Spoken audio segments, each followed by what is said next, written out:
Let's start first, I guess, with that Ohio State Buckeye pledge that we heard about so much over the weekend. Jay, what do you make of this news? Is it something that you think is going to be regular, normal for all schools to do, and is it fair? Yeah, at first, you're going to see a lot of this, and it doesn't sound like a waiver. It is one. It's a waiver of liability, and you're going to see more of this, I believe. There's an issue called assumption of risk, and I think the NCAA and the institutions, the member institutions, are looking at sort of the optics of, how can you ask an amateur player to assume the risk of playing in a multi-billion-dollar business? If you're a car racer, racing for money in NASCAR Formula One, you're assuming the risk of injury, but you're doing so for a fair amount of money, and they're certainly not doing that here. But there's an odd feel to it to me.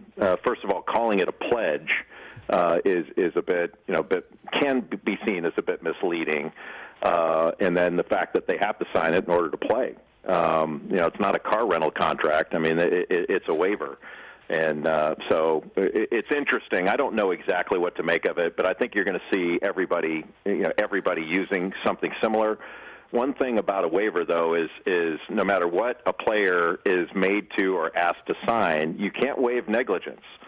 So if, just taking Ohio State as an example, if Ohio State acts in a negligent fashion and players are harmed as a result of that, that can't be waived. So we'll see what happens. I mean, look, we all want to see all these sports play, but there are issues that we've not had to confront before, and we can already see that even University of Houston, as you saw, suspended their athletics right now after so many players tested positive when they first came back. So we haven't figured this one out yet. It's gonna be a while before we do. Well, I do want to just give Gene Smith's statement and quote a full, complete airing with you, Jay, saying that the waiver is intended more for educational purposes than it is for liability. Quote, that's why we call it a pledge. We don't look at that as a legal document. It's a Buckeye pledge. Allow us to help you so that if we face a situation, our trainers, our strength coaches, or coaches or any athletic administrator sees a student athlete not wearing a mask or not social distancing, we can say, hey, you made a commitment, you signed a pledge, your parents signed a pledge, your parents are a part of this, end quote. Yeah, and they're asking their parents to sign it to show not that that they've got unity, but so that their parents can't claim they didn't know. And this isn't something where, look, I'm not saying that this is sinister. It's not. Right. But the idea that it's not some sort of legal document, of course it is. Otherwise, they just say everybody raise your right hand or put your hand over your heart and let's all pledge to do this together. They're making them sign it, date it, and all that stuff. So it's as legal as it gets.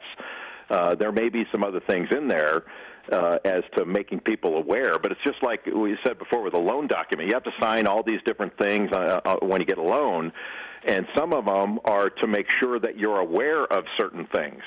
And you have to sign it because there are legal ramifications to it. So it's the same thing here. Everybody's trying to protect themselves as best they can.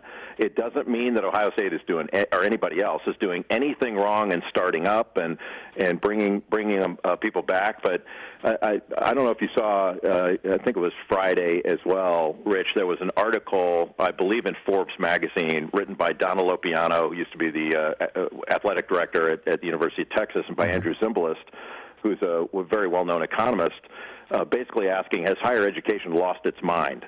The idea that reopening athletics right now goes against most of what we're hearing from healthcare professionals, that you're being asked not to fly unless it's absolutely necessary, and then they're flying athletes in from all over the country for quote-unquote voluntary workouts.